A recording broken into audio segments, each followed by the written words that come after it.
Hi, it's me again with Corel tips and tricks. I don't even know what you would call this.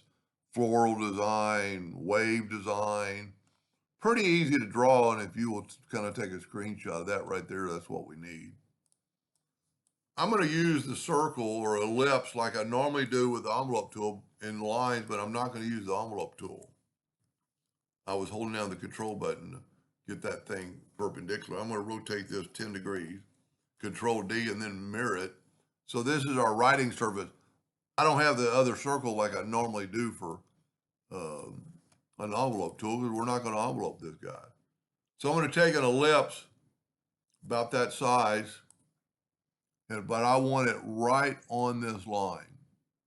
See how it's, well, it didn't really snap to it. It all depends on where you're touching it. There we go. Now I'm going to take Control D and I'm going to make it 75%. No, I did the wrong thing. I'm going to make it 75% of the size. And then I'm going to try to get it like at that corner. And then when I Control D again, it'll make it 50% because it's just changing it. And that's kind of the blessing of a Control D. I always zoom in and make sure I got it locked, and I did. Now there's a couple of things you could think about how to draw this curved line. And I'm actually going to take the 3-point curved line to start with. And I need to be, like kind of like right in near that mix. And I'm going to go all the way over here. And then I'm just going to make this curved line. Now I can change that anytime with the shape tool. I'm just going to kind of zoom in. I'm pretty good on that end. I'm going to grab the shape tool. I'm going to bring this up a little bit, bring this handle out because I want it kind of continuing that curve.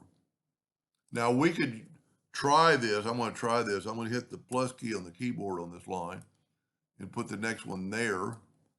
And since it's already a curve, now we can change it by moving stuff around. And then I want this line like right here. And you could change the handles and you kind of just want it kind of flowing the same direction, the same as the other one. We're a little bit too tight. So what I'm going to do is I'm going to take this original one. I'm going to move it out a little bit. And when I said too tight, you'll see in just a second that I'm going to have to put 2 more lines in there. So on this one, I think I'm just going to use the 2-point line, and I need to go from there to about there. I'm going to take the shape tool, select them both, right click, turn them into a curve, get the shape tool, and just kind of follow that path. Now this I want connected to that line. And this is kind of where your artistic ability would come into play.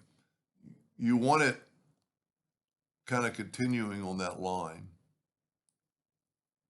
And then we're going to draw one more 2-point line from that exact same spot down to there.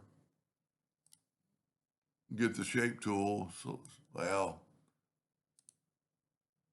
it connected those 2 lines, which is fine because you could still do this right here. And then when you do that, you can see that this line is way off. I mean, from looking kind of kosher.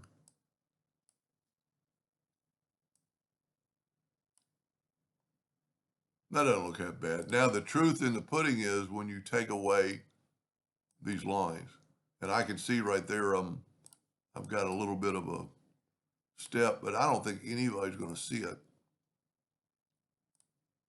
Yeah, I didn't do very good right there. We're going to weld this together, so I'm just going to take this line. Now what I want to do is select all this and Control G, Control D, alternate C, and rotate it 20 degrees. That's going to tell me how long these lines are, and I'm just going to delete this. Then I can just delete all that. Well, whenever you have something like that grouped together, it's just better to grab it and ungroup it. So those are our lines.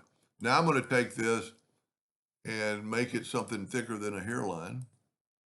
I'm going to make it black.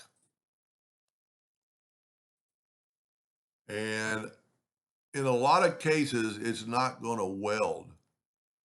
I mean, it's going to weld, but it's not going to fill in. Because this is an open area, we're going to try two different things. Control D and make a duplicate, alternate C, and rotate it 20 degrees. And there's our kind of our pattern. It's not near as nice as my first one because I don't have this arch, but it'll work. Now, the bad thing is you can't take the Smart Fill tool. Well, you can take the Smart Fill tool, but you just can't take all this and just make it yellow because it's not an object, because you got some open ends. And we could do something, but it's so easy. Just take your Smart Fill tool and highlight those three objects. Well, my line stopped it, so I need to back up here. Well, I need to take away this line. Matter of fact, I'm going to go ahead and take all the lines away. Don't need them anymore because we're working center of the page. Yeah, see how much my first one looks a little better? And then take the Smart Fill tool and fill this in. But notice how the interior lines disappeared. We'll just take it. Up here you have no lines, so just make it that. Let's make the inside just three, and that actually looks better. Now we're done.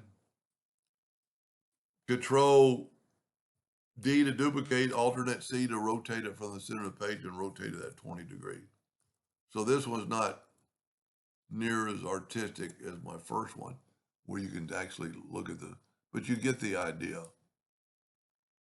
Yeah, that one is 10 times better because I got a better arch, where this is that first bend isn't much of an arch, but it's still cool. Don't get me wrong. Anyway, hope that gave you an idea or two, and thank you for watching.